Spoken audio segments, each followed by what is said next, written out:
Знаете ли, че най-голямата грешка, която можете да направите с едно ябълково дърво, е да оставите земята под него напълно гола? Много хора смятат, че чистата прекопана почва е признак за добра грижа, но истината е точно обратната. Днес ще ви покажа как засаждането на правилните цветя и билки под вашата ябълка може буквално да удвои реколтата ви. Ще разгледаме 5 невероятни растения, които ще превърнат зоната около дървото в фабрика за безплатен тор и непробиваем щит срещу вредители. Обещавам ви, че след като научите тези тайни, никога повече няма да оставите пръста под овошките си празна. А накрая ще ви изненадам с едно растение, което може би цял живот сте смятали за плевел. Напишете ми в коментарите сега, какво расте под вашите ябълкови дървета в момента? Трева, гола пръст или цветя? Нека видим кой подход е най-популярен. Преди да започнем с конкретните растения, нека разберем защо изобщо правим това. Методът, който ще използваме, се нарича спътниково засаждане или създаване на растителна гилдия. В дивата природа нито едно дърво не расте само в пустиня от гола пръст. В гората винаги има слоеве. Има високи дървета, ниски храсти, билки, почвопокривни растения и гъби. Те всички си помагат. Едни носят вода, други събират храна, трети пазят от болести. Ние просто ще копираме този съвършен природен модел и ще го пренесем във вашия заден двор. Тази концепция съществува от стотици години, много преди появата на химическите торове и препарати за пръскане. Старите градинари са знаели, че растенията могат да общуват помежду си чрез корените и ароматите си. И така, нека съберем нашия екип от супергерои за вашата ябълка. Да започнем с една много разпространена грешка, която почти всеки градинар допуска. Представете си вашето ябълково дърво в момента. Повечето хора оставят земята около стъблото напълно гола, прекопана и чиста от всякаква растителност. Или още по-лошо, оставят обикновена трева да расте чак до самия дънер. Но знаете ли, че това е най-лошото нещо, което можете да причините на едно плодно дърво? В природата нито едно дърво не расте изолирано върху гола почва. Голата земя изсъхва бързо, напуква се и убива полезните микроорганизми. А обикновената трева е невероятно лакома. Тя изсмуква цялата вода и хранителни вещества от повърхностния слой, точно там, където са най-фините хранещи корени на ябълката. Затова днес ще променим правилата на играта. Ще създадем така наречената гилдия на ябълковото дърво. Това е перфектно балансирана екосистема от растения, които си помагат взаимно. Тези 5 растения, които ще разгледаме, работят като екип от супергерои за вашата ябълка. Те ще пазят дървото от болести, ще отблъскват вредителите, ще привличат опрашители и, най-важното, ще произвеждат безплатен тор. Резултатът от тази комбинация е просто зашеметяващ. Дървото става по-силно, по-здраво и дава двойно повече плодове, без да използвате нито една капка химически препарат. Нека да разгледаме първия ни таен помощник в тази невероятна градинарска стратегия. Първото растение в нашия списък за двойна реколта е прекрасната латинка. Много хора смятат латинката просто за красиво цвете, което става за украса на двора или за окачени саксии. Но в света на овощарството, латинката изпълнява ролята на професионален бодигард за вашата ябълка. Нека ви разкрия една невероятна тайна за това растение. Латинката произвежда специфични ароматни съединения, които са абсолютно неустоими за листните въшки. Може би си мислите, че това е лошо нещо? Напротив, това е гениална стратегия, която наричаме растение капан. Листните въшки са един от най-големите врагове на младите ябълкови листа и пъпки. Те изсмукват жизнените сокове на дървото и пренасят опасни вируси. Но когато засадите латинки под ябълката, въшките напълно игнорират дървото. Те се насочват директно към сочните стъбла и листа на латинката. Латинката е изключително издръжливо растение и може да понесе огромно количество въшки без да загине. Докато въшките са заети да се хранят с цветето, вашето ябълково дърво остава напълно чисто, здраво и готово да насочи цялата си енергия към формирането на едри и сладки плодове. Това е първата стъпка към нашата двойна реколта, постигната по напълно естествен път. Но ползите от латинката далеч не спират дотук. Трябва да разбием един много популярен мит. Много стари градинари ще ви кажат, че цветята под дървото ще му изядат храната. Това изобщо не е вярно за латинката. Тя има много плитка коренова система, която изобщо не се състезава с дълбоките корени на ябълката. Вместо това, нейните широки кръгли листа действат като жив чадър. Те покриват почвата плътно и създават дълбока сянка през най-горещите летни дни. Тази сянка запазва влагата в земята, което означава, че ще трябва да поливате ябълката много по-рядко. Освен това, по тези плътни листа се създава перфектен микроклимат. Там се заселват полезни земни бръмбари и паяци. Тези хищни насекоми живеят в сянката на латинката и ловуват през нощта. Те изяждат гасениците и ларвите на вредителите, които се опитват да пълзят по стъблото на ябълката към плодовете. Президентът си го като напълно безплатна армия от наемници, която патрулира под вашето дърво 24 часа в денонощието. И като бонус, латинката е ядлива. Можете да добавяте нейните пикантни листа и ярки цветове към летните си салати. Така получавате хем защита за ябълката, хем вкусна добавка за вашата трапеза. И така, как точно да разположим латинките за максимален ефект? Най-добрата стратегия е да засадите семената на латинката в кръг около стъблото, но не плътно до него. Оставете поне 20 см разстояние от самата кора, за да може дънерът да диша и да не задържа излишна влага, която води до гниене. Засадете ги във външната част на проекцията на короната. Това е въображаемата линия на земята, докъдето стигат най-външните клони на ябълката. Точно там падат капките дъжд и там дървото поема най-много вода. Латинките бързо ще се разраснат и ще покрият този периметър. Изберете увивни или полуувивни сортове, които създават плътен килим. Когато дойде есента и първите слани убият латинката, просто оставете стъблата и листата й да изгният точно там, където са. Не ги почиствайте. През зимата те ще се разградят и ще се превърнат в фантастичен богат на въглерод компост, който ще подхрани почвата за следващия сезон. Това е един безкраен цикъл на плодородие, който създавате само с няколко ефтини пакетчета семена през пролетта. Този прост трик ще ви спести много пари за скъпи торове и препарати срещу въшки. Второто растение за нашата тайна овощна градина е добре познатата ни турта, наричана още тагетес. Това красиво цвете с оранжеви и жълти цветове крие неподозирана сила под земята. Докато латинката ни пази от вредители по листата, туртата води невидима война в почвата. Съществува един много сериозен проблем при овощните дървета, за който малко хора подозират. Това са почвените нематоди. Нематодите са микроскопични паразитни червеи, които живеят в пръста и се хранят с корените на растенията. Когато те атакуват корените на ябълката, дървото започва да линее. То губи силата си, листата му пожълтяват преждевременно, а плодовете остават дребни и често окапват преди да озреят. Много градинари започват да турят отчаяно, мислейки, че липсват витамини, без да знаят, че проблемът е дълбоко в земята.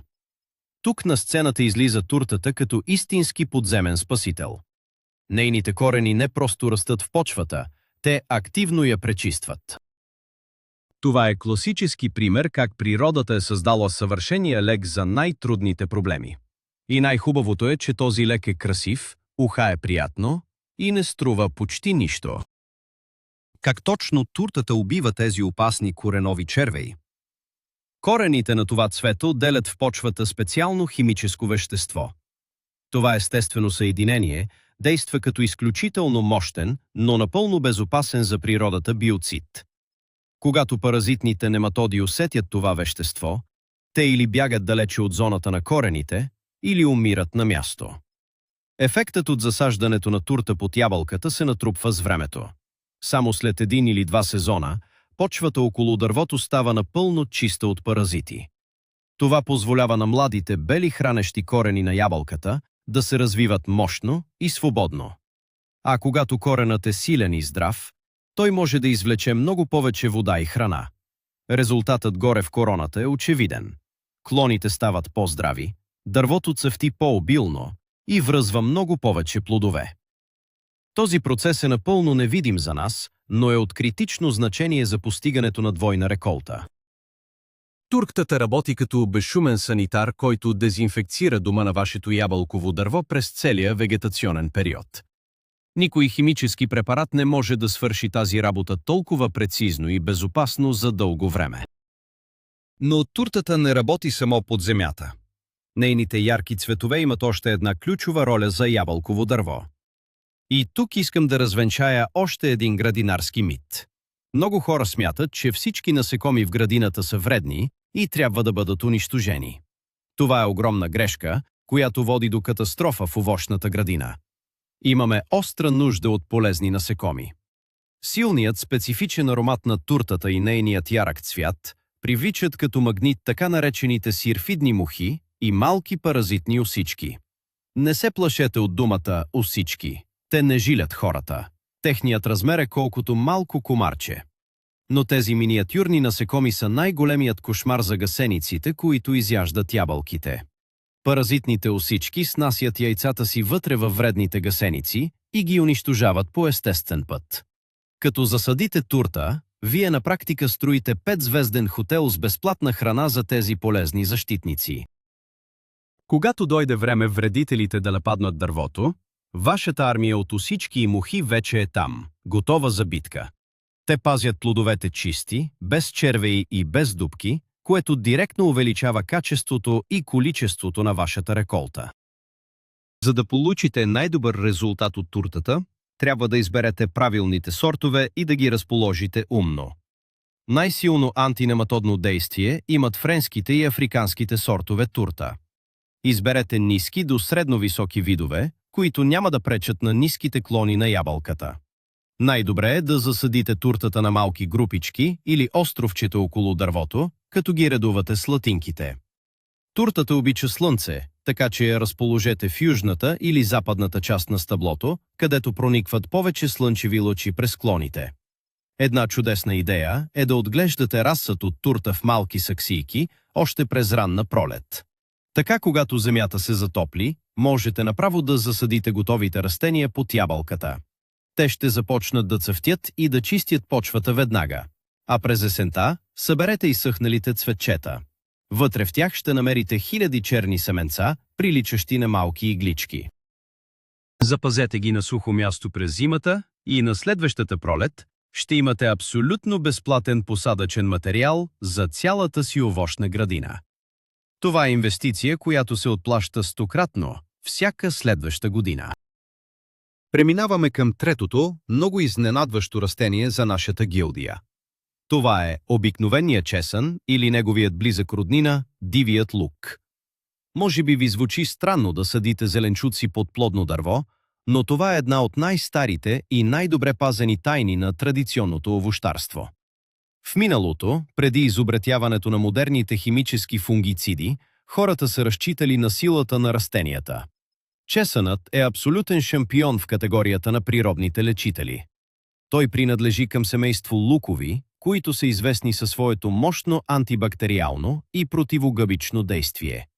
Ябълковите дървета са много податливи на различни гъбични заболявания, които могат да унищожат цялата реколта само за няколко дъждовни седмици през пролетта. Най-страшното от тези заболявания е така нареченото струпясване по ябълката. То прави черни, грозни петна по листата и плодовете, като ги прави негодни за ядене и съхранение. Именно тук обикновеният чесън се превръща във вашия най-силен съюзник и пазител на перфектната реколта.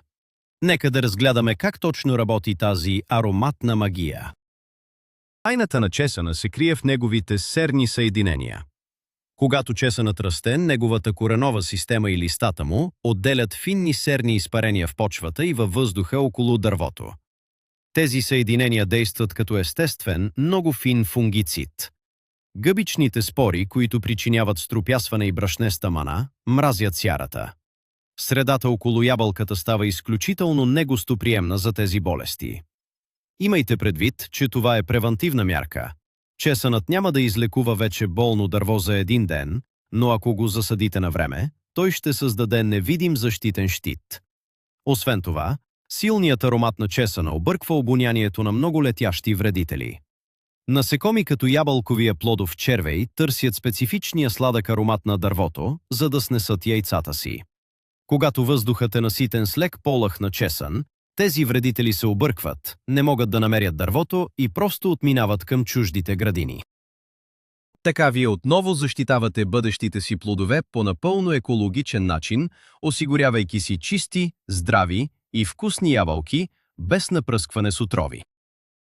Защитата на чесъна не спира само с болестите и насекомите. Той е незаменим помощник в борбата с един много сериозен враг на младите ябълкови дървета. Говоря за гризачите. Полевите мишки, сляпото куче и зайците обожават да гризат нежната кора и корените на младите фиданки, особено през студените зимни месеци, когато храната е оскъдна. Едно нагризано в основата дърво може да умре напълно само за няколко дни. Засаждането на плътен пръстен от чесън около основата на стъблото е идеалното решение. Тези животни имат изключително силно обоняние и направо се отвръщават от миризмата на чесън и лук. Когато се доближат до дървото и подушат чесновите стръкове, те бързо се обръщат и бягат в друга посока. Това е жив, ароматен щит, който работи безотказно. Не се притеснявайте от мита, че ако засадите чесън под ябълката, плодовете ще имат вкус на лук. Това е абсолютно невярно. Растенията обменят химически сигнали, но не си предават вкусовите качества по този начин. Вашите ябълки ще бъдат все така сладки и ароматни, просто ще бъдат много повече на брой. Ето и практическата част за чесъна. Най-добре е да засадите зимни сортове чесън още през късната есен, месец преди земята да замръзне. Забудете скилитките на дълбочина около 5 до 8 см в кръг, на около 30 см разстояние от кората на дървото. Нека бъдат плътно една до друга, през 10 сантиметра. През пролета те ще поникнат първи и ще започнат да пазят дървото още докато пъпките му се отварят. Можете да откъсвате зелените пера на чесъна за пролетна салата, това няма да наруши защитните му функции. Когато дойде лятото, можете да извадите луковиците за консумация или, още по-добре, да ги оставите в земята. Ако ги оставите там, те ще се размножат сами, ще подивеят и ще образуват постоянна многогодишна защитна колония. Можете да използвате и див лук, който цъфти с прекрасни лилави топчета. Той е многогодишен, разраства се лесно и привича пчели, като същевременно пази от гъбички и гризачи. Тази малка чеснова армия изисква нулева поддръжка, след като веднъж я засадите. Сега стигаме до четвъртото растение, което е истинската тайна съставка за огромна реколта. Запознайте се с черния оман, наричан още зарасличе. Ако трябва да изберете само едно растение, което да засадите под дървото си, това трябва да е черният оман. Той е познат в пермакултурата като динамичен акумулатор.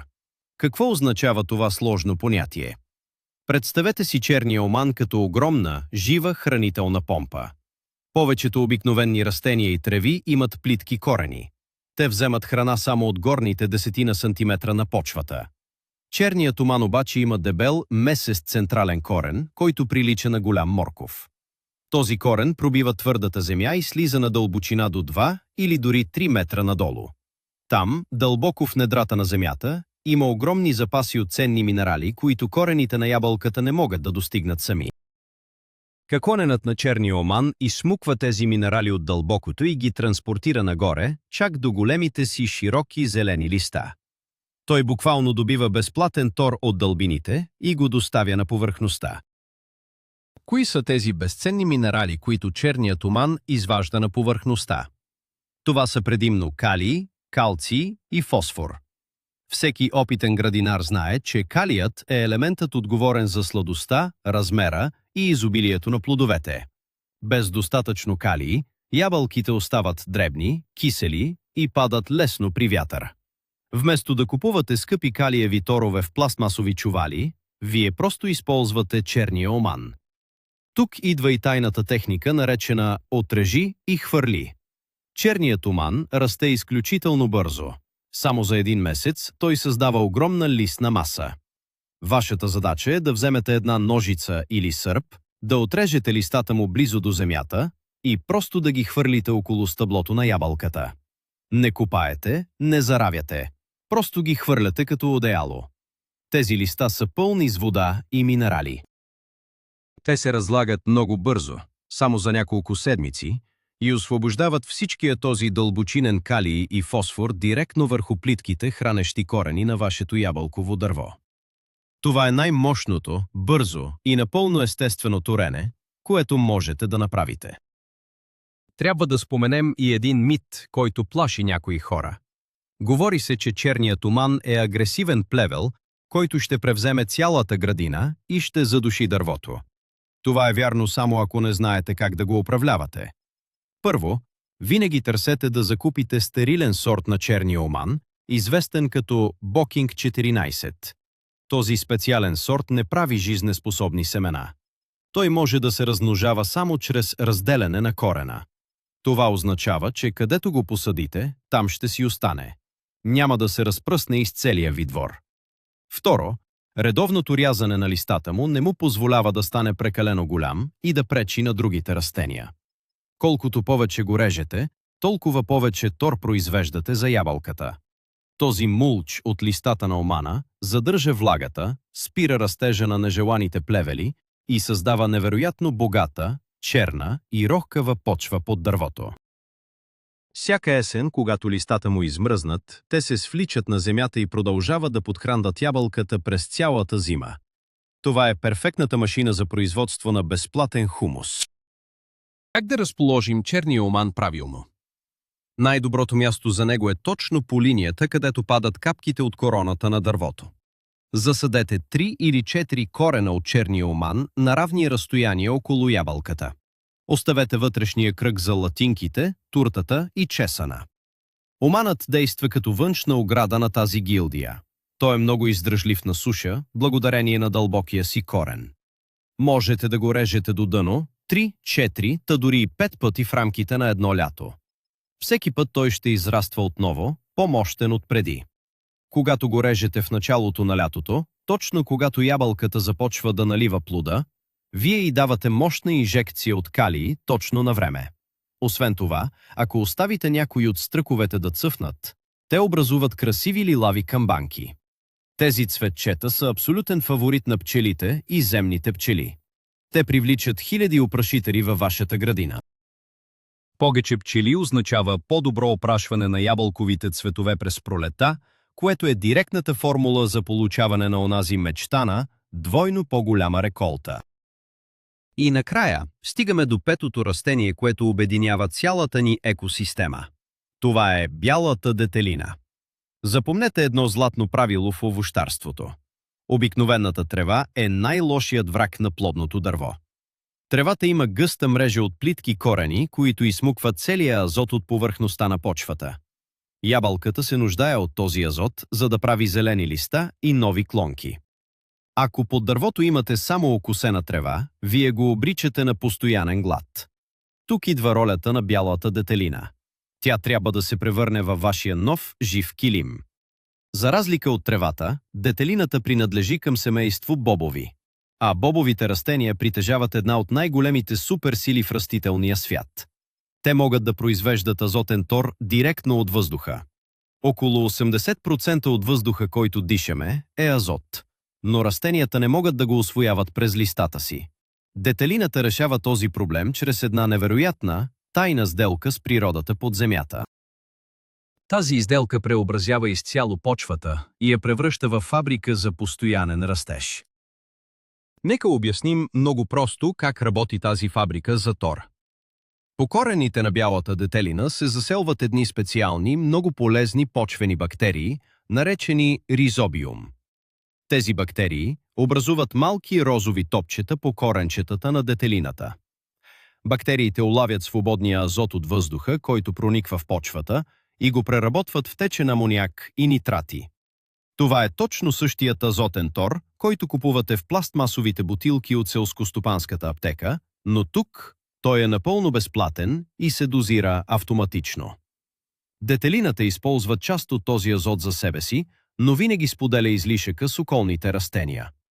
Когато ябълковите корени се преплетат с корените на детелината, те започват да черпят от тази безплатна азотна банка.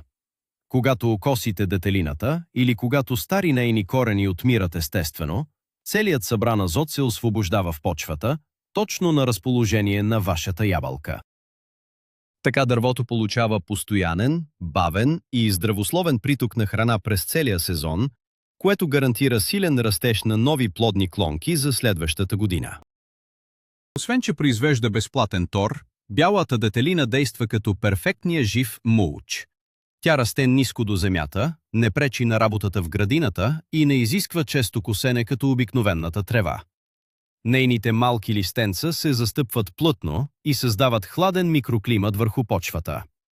През най-горещите месеци на лятото, когато слънцето изпича земята и обикновената трева пожълтява, почвата под детелината остава влажна и рохкава. Тази влага е критично важна за ябълката, точно когато плодовете започват да наедряват и да се наливат със сок. Липсата на вода в този момент води до дребни и сбръчкани плодове. Също така, плътният килим от детелина буквално задушава всички упорити и вредни плевели. Те не могат да пробият през нея, защото тя не им оставя никакво слънчево осветление. Това ви спестява безкрайни часове на тежко прекопаване и плевене под клоните на дървото. А когато цъфне със своите малки бели цветчета, детелината привлича още повече пчели и медоносни насекоми във вашия малък край. И така, нека да сглобим голямата картина на нашата гилдия за двойна реколта. Представете си вашето ябълково дърво сега. В центъра, близо до стъблото, имаме чесън, който го пази от болести и прогонва гризачите. Малко по-настрани се кипрят латинките, които работят като капан за листни въшки и пазят сянка на корените. Между тях блести туртата, която тихо убива невидимите паразити под земята и събира полезна армия от усички. По границата на короната гордо стои черният туман, който неуморно изпомпва калий от дълбините за сладки и едри плодове. И под всичко това, като красив зелен килим, се стеле бялата детелина, която произвежда азот и задържа скъпоценната вода. Всички тези 5 растения работят заедно в перфектна хармония. Те подкрепят ябълката, хранят я и я защитават. Вие вече не сте просто човек, който копае и пръска с химия. Вие сте създател на една малка, съвършена и устойчива горска екосистема. Дървото ще ви се отблагодари за тези грижи по единствения начин, който знае. Като оттрупа клоните си с двойно повече, по-здрави, по-сладки и напълно чисти от отрови плодове. Ето, че стигнахме до края на това пътешествие в света на интелигентното градинарство. Сега вече знаете, че голата земя е минало, а бъдещето принадлежи на растителните гилдии. Видяхте как латинката, туртата, чесънът, черният туман и бялата детелина могат да променят съдбата на вашето ябълково дърво. Това не са просто цветя. Това са вашите най-добри работници в градината. Ако приложите тази система, не само ще имате двойна реколта, но и ще спестите стотици левове от торове и препарати, предпазвайки здравето на семейството си. Благодаря ви, че гледахте това видео. Ако тази информация ви е била полезна и искате да научите още градинарски тайни, моля, абонирайте се за канала, харесайте видеото и оставете коментар. Искам да ви попитам, кое от тези 5 растения ще засадите първо под вашата ябълка тази пролет? Споделете плана си долу в коментарите. До нови срещи в градината!